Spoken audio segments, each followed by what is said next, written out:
Opa! Cheguei! Boa tarde, bom dia, boa noite, sei lá.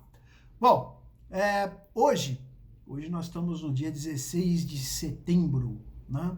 Eu estive numa regional da Prefeitura de São Paulo, conversando com o superintendente, e o superintendente é aqui da região que eu moro, de Moema. E conversando, então, eu acabei lembrando um fato interessante que eu decidi compartilhar com vocês. Há pouco tempo morreu o Silvio Santos. O Silvio Santos era imensamente conhecido no Brasil. E todo mundo, a maioria das pessoas tem uma passagenzinha com o Silvio Santos. Seja com o carnê do baú, seja, enfim, ele fez parte da vida de, olha, quase todo mundo da minha época. Silvio Santos, ele morava aqui no Morumbi, fica a 15 minutos da minha casa. Ponto. Eu moro em Moema, ele morava no Morumbi, ali perto da ponte. Eu cheguei a cruzar com ele na porta da casa dele. Ele era acessível, mas nunca falei com ele. Nunca tive nenhum contato próximo de Silvio Santos. Mas cruzei com ele várias vezes no cruzamento da Avenida Brasil com a Avenida Santo Amaro. Ele passou por mim com um Cadillac branco na época. Ele tinha um Cadillac branco bonito. Ele era inconfundível. E eu cruzei com muita gente que trabalhou pro Silvio Santos, diretamente. Né?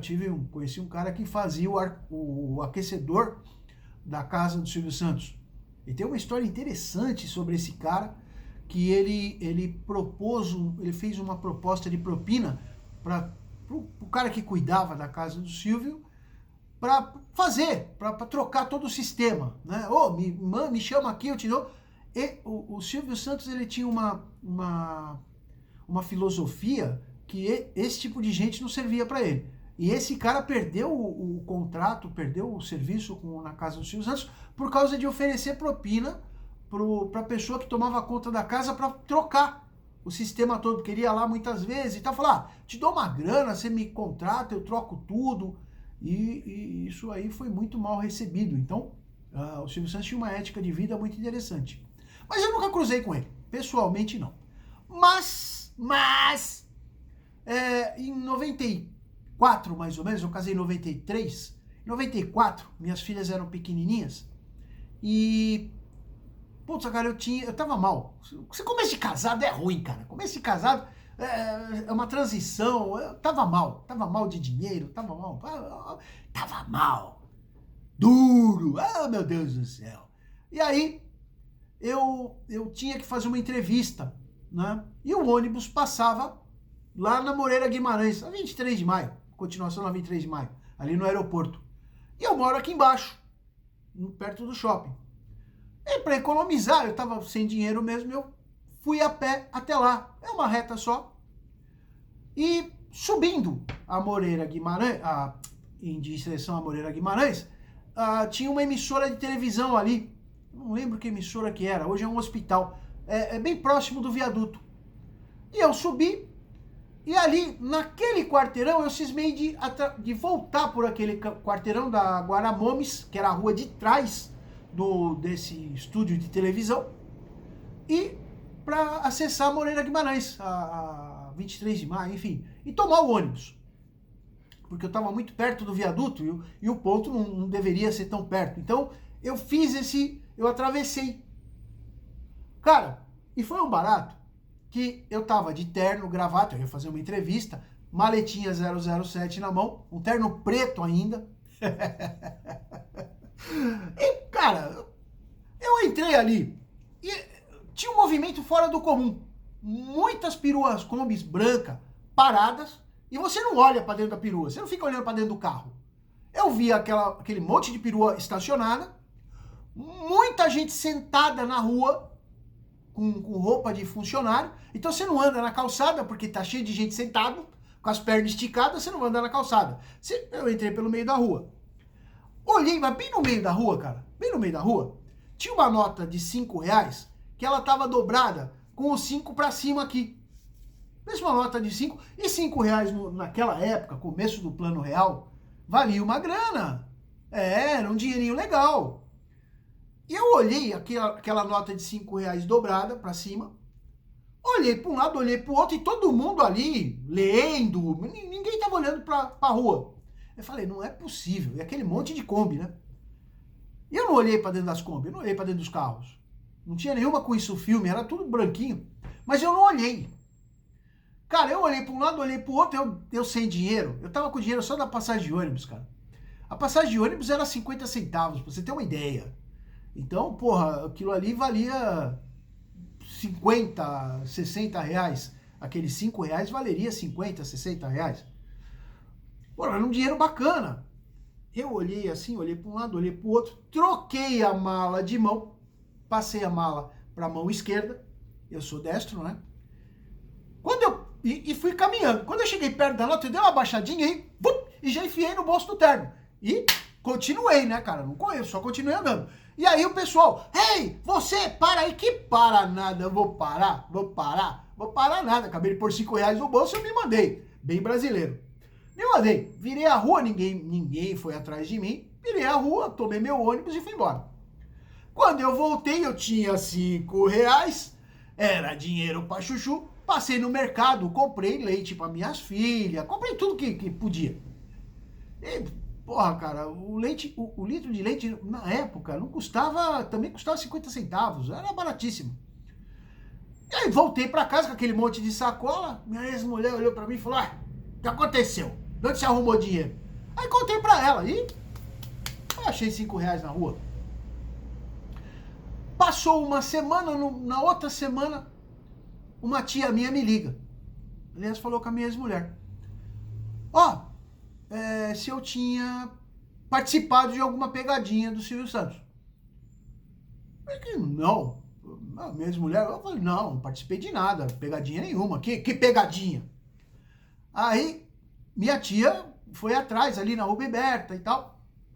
Aí minha tia falou que eu abaixei e tal, e peguei os 5 reais, e aí o Silvio Santos perguntou na plateia, ele vai pegar ou não?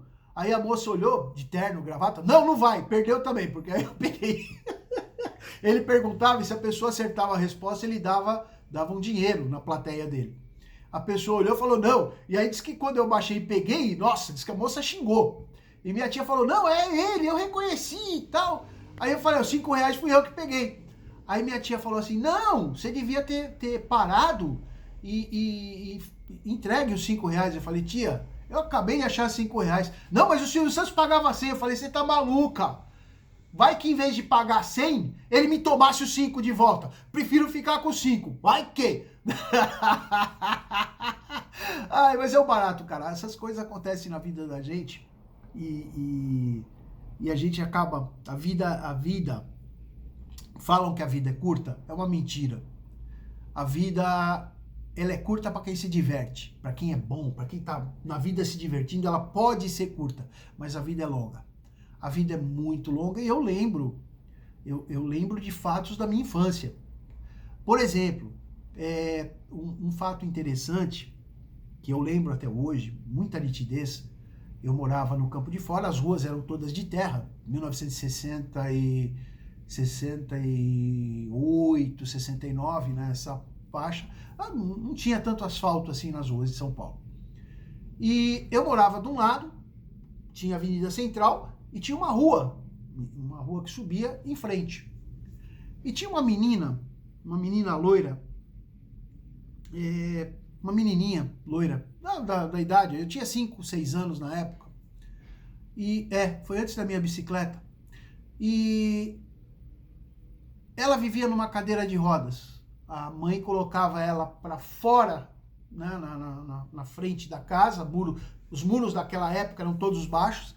E a menininha ficava ali, né? Ela ficava sentada ali. E as crianças, quase todas, aliás, da minha rua todas, iam lá. Eles iam lá brincar com ela, né? Ficavam ali conversando, brincando. E voltavam, eles ficavam, porque da minha rua você via com muita nitidez a criança lá. Eu sei que ela era loirinha, vivia na cadeira de rodas. Naquela época, a paralisia infantil fazia muitas vítimas, né? Ela fazia muito estrago em São Paulo.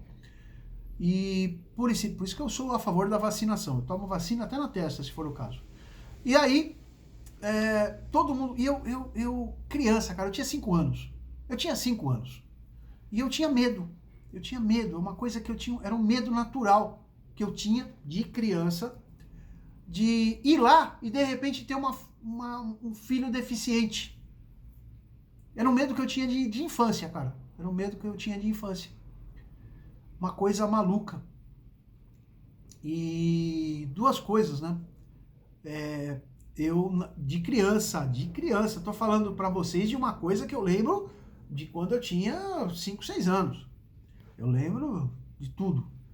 E aí, pura e simplesmente, eu tinha esse medo, né? Você é criança, ignorante, você não sabe. Então, eu era o único da rua que não ia lá. Eu era o único da rua que não ia. E outra coisa que eu fazia também desde criança, eu tinha o sonho, ninguém tinha na minha família, não existia gêmeos na minha família, e gêmeos era uma coisa que era muito raro acontecer naquela época, o nascimento de gêmeos. Então, nossa, diziam que comer banana gêmea, você ia ter filho gêmeo. Nossa, rapaz, eu fiz todas as simpatias que você imaginar, que banana gêmea não passava por mim, no cacho era eu. E, engraçado, duas coisas, eu fiz todas as simpatias, porque eu tinha verdadeira fascinação por ter filhos gêmeos. Eu tive a filha deficiente, eu fui pai de uma deficiente, não culpa dela, minha filha não teve culpa de ser deficiente, foi outra, um dia quem sabe eu conte. E fui pai de gêmeas também, é engraçado isso, se cumpriu as duas, né? E o engraçado é que, segundo notícias, infelizmente na minha vida é tudo uma maravilha, vieram me contar, alguns anos atrás, falaram assim pra mim, a sua filha, você tem notícia dela? Eu falei, não. Você sabia que ela morreu? Eu falei, caralho, como é que é? Essa minha filha que é deficiente, morreu. Eu falei, não sabia. Não sabia, ninguém me contou. Nunca ninguém me contou, nunca ninguém teve a dignidade de me contar. Eu falei, não sabia. Morreu. Eu falei, porra, levei essa na cara. E hoje, alguns anos depois, né, que eu tive essa notícia, é a única que veio me visitar nos meus sonhos, caralho. É a única.